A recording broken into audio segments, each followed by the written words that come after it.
Good evening. My name is Tanisha with Hillsborough County Public Library, and I am joined here with Miss Sharon Gordon from Hillsborough County Social Services. Good evening, Sharon. How are you doing? Started out with the muted phone. Hello, good evening. Thank you so much for offering us this platform. All right, and Ms. Sharon here is going to bring to us information on the 2021 Community Action Board Scholarship Program. So before I hand things over to her, I am going to do a quick book shout out. So of course, we always like to have a book there for you on any of the topics that we discuss. So we have the Ultimate Scholarship Book 2020. If you go to the link that we provided there for you, hcplc.org/books, you'll be able to check this out either in ebook or physical book form. So we have that for you, and other books on getting scholarships or any type of college financial aid. So definitely check that out. And so now I am going to hand things over to Miss Sharon, and she is going to bring you this lovely program. Go ahead and take it away, Sharon. Yes, thank you so much, Tanisha. The Hillsborough County Community Action Board scholarships are worth up to $5,000 to eligible students who wish to pursue or continue their post-secondary education. And these scholarships are used at accredited trade schools, community colleges, or four-year universities. And the purpose is to alleviate some of the financial burdens of covering tuition. Hillsborough County Department of Social Services administers the scholarship program, which is funded by the Community Service Block Grant. And given that this program is funded through a grant source, there are some basic eligibility requirements to be a recipient of any service that's funded through this grant, in addition to some specific scholarship program requirements, which I will go through in the slides. If you give me a minute while I get my information up.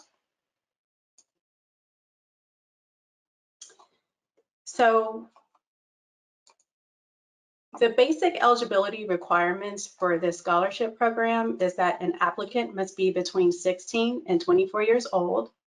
They must have a high school diploma or GED, a minimum GPA of 2.0, reside in Hillsborough County, and have a household income within 200% of the Community Services Block Grant income limits, which is determined by household size.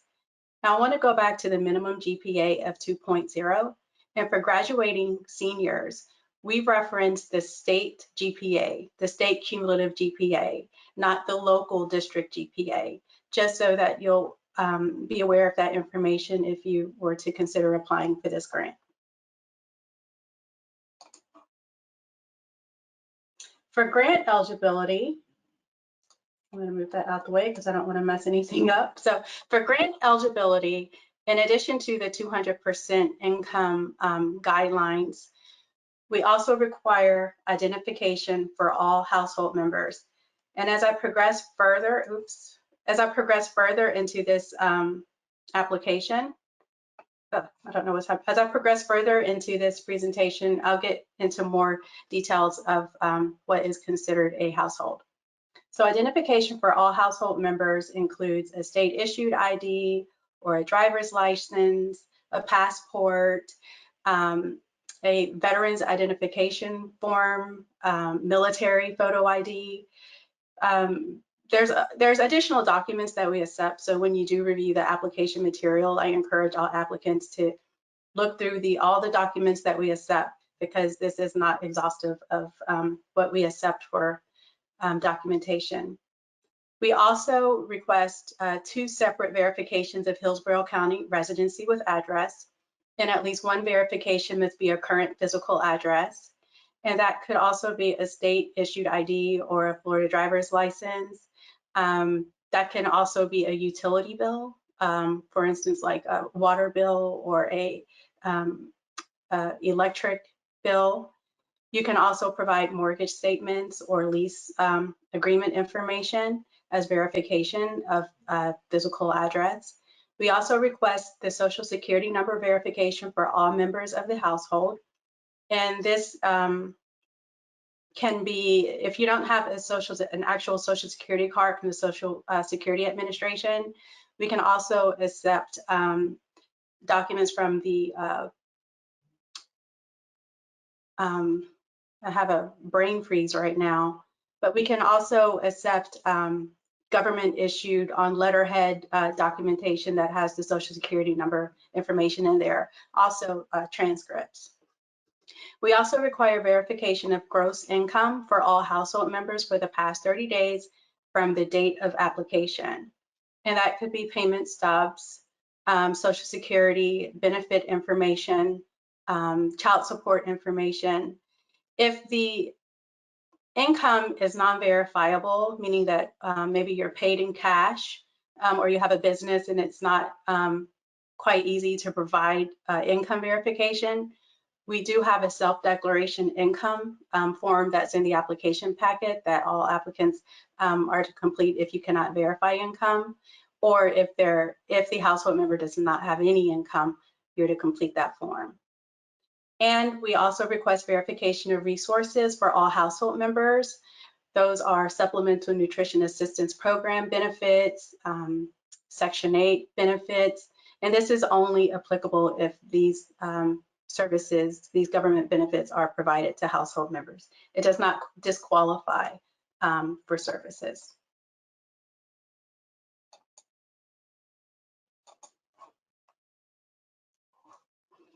Additional application criteria is a 2-page type essay. And again, I encourage all applicants to review the application package because there are specific content in the applications of what you must address when completing the essay.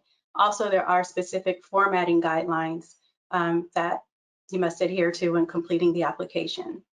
We also require proof of college enrollment or acceptance letter for the fall 2021. We do acknowledge that enrollment letters come later in the year, so we do extend we don't extend the application deadline, but the deadline to submit the college enrollment or acceptance letter is May 17th, 2021. And we must have that information to approve any application. We cannot approve applications without that, the enrollment or acceptance letter.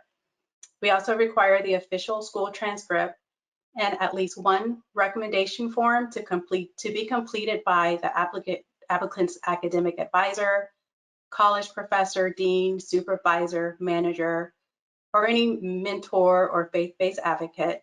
So that information is also in the application packet.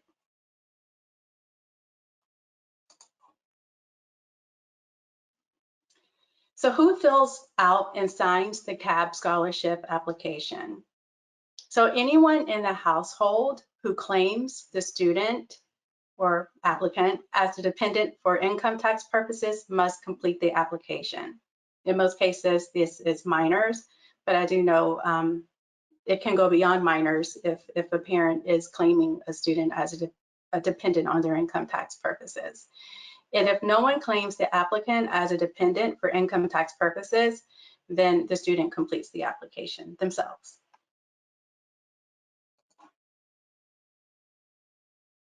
So as I mentioned earlier, what defines a household? A household is,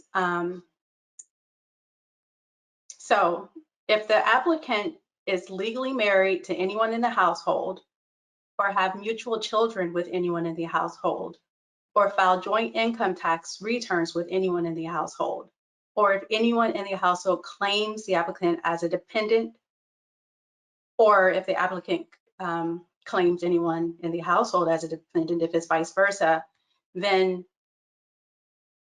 all of the information that I went over earlier in the presentation, the identification, the gross income, all of that information must be supplied for each household member. If you can answer yes to any one of these questions, even if it's just one, then we must obtain information of all members in the household.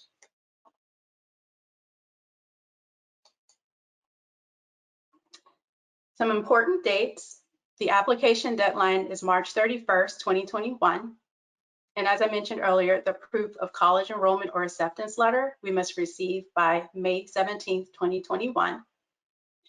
And we do encourage that all students submit a completed application as early as possible, because applications may be given on a first come, first served basis, depending on the number of applications that we receive this upcoming, well, within this application period.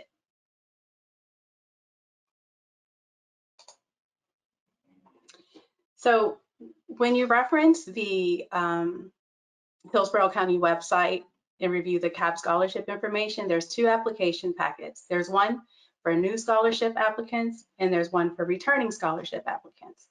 New scholarship applicants are students who never applied for a CAP scholarship, or they applied and was not awarded a scholarship. And returning scholarship applicants are those who were previously awarded a scholarship. And typically these are, well, in all cases, these are students who are already enrolled in the higher education institution. So it can get a little tricky navigating the website to locate the scholarship application. So I'm just going to provide a very brief tutorial on how to access the page on the Hillsborough County website. So you enter www.hillsboroughcounty.org,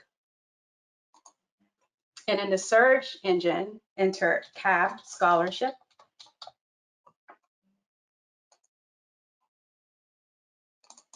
Go enter. What's going on here?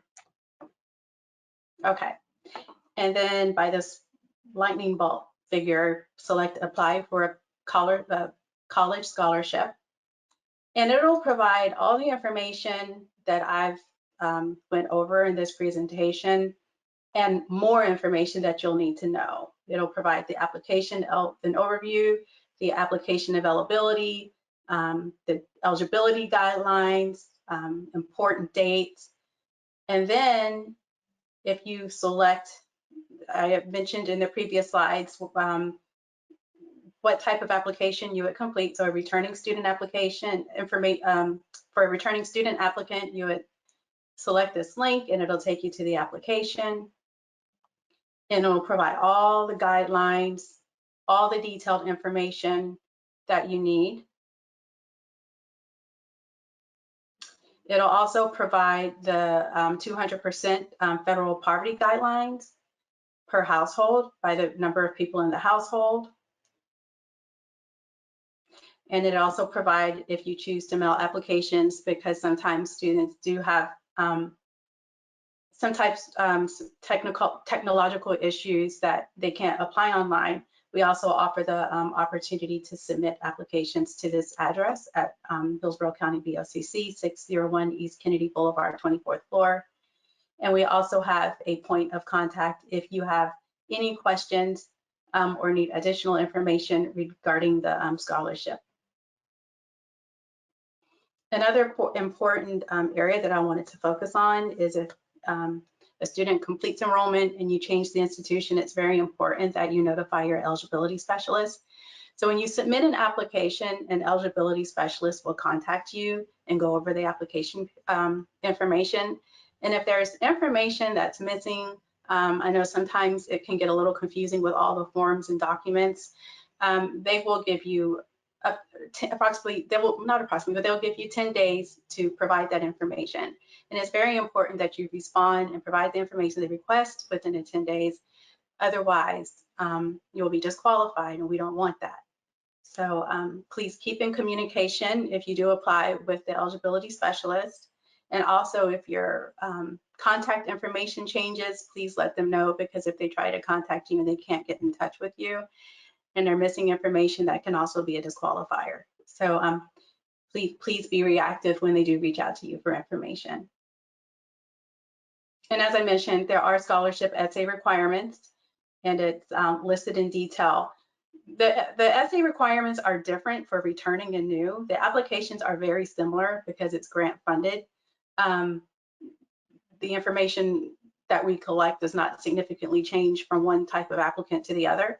However, the essay questions are different, and please do address all these questions in the content of your essay. And also there is a checklist that we put together so that you can ensure that you've collected everything that's required for the application. And if you have any questions on any of these items, please reach out to your eligibility specialist, and the contact information is on our webpage. And there are forms that are required at the end of the application. This is the general information form, and it will ask your basic information. Of course, this is for they'll also ask for community activities, any type of honors or recommendations that recognitions that you've received. Also included is a recommendation form and additional grant required case setup information so that we can collect all the information that we require for the grant and part of determining eligibility. And this is a self-declaration of income form that I mentioned earlier for income that cannot be that can't be verified easily. So this information is provided if someone is being paid cash or alimony in cash, child support in cash, or if they don't have any income at all. And it provides all of the situations that could apply to an applicant. And there are additional grant-related forms that you are to complete and submit with your application. And of course, we do have the photo and talent release form that we ask all of applicants to complete because we really, really enjoy hearing the success stories behind this scholarship program.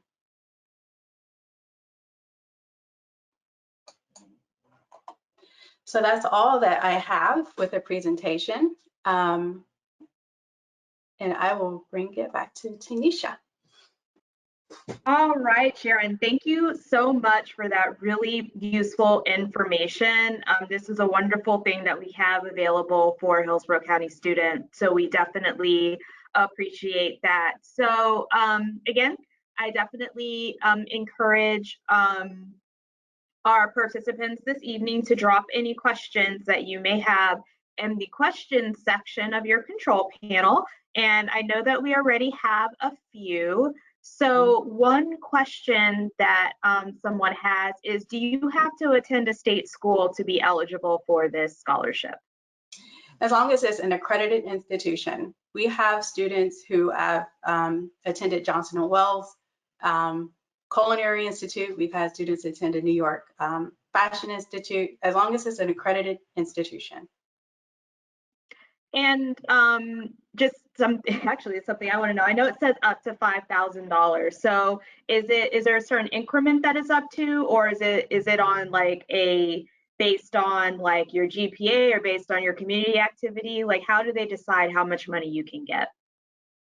For the past 3 years, it's based on the institution that a student attends. So for community colleges, 2-year institutions, the award amount has been $2,500, and for 4-year universities is $5,000. Okay, awesome. Thank you so much for that. Another question we have, can somebody help me review a application before it's submitted? Yes, we do have our point of contact listed on our webpage. So if you contact them, email or phone, you need guidance, they will definitely help you. So please reach out. All right. And so is there a certain cutoff that you can apply? So we noticed there that you are allowed to apply for a while you are currently enrolled. So are you allowed to apply for the scholarship all 4 years or all 2 years? Yeah, you can. We have had students that have participated in the scholarship program their entire undergraduate programming. One thing we do not award scholarships to students seeking second bachelor's or master's degree. But the beauty of this program is that we've received success stories of those who have moved on to pursue their master's degree and benefited from this program their entire 4 years. So yes. Awesome. And then one last question for you. Do you have to be, is there a certain age limit for you to receive this scholarship? So like, let's say you're a returning student, are you allowed to apply for it even if you've been out of school for a little bit? Yes, you can apply for it if you've been out of school, as long as you're pursuing your first time undergraduate and you're between the ages of 16 and 24. 16 So that and is the age 24. limit. Thank you. 24, Yeah, yes. so there is, you have to be 24. Thank you, or between 16 and 24. Thank you so much for that. So I am going to share my screen here real quick.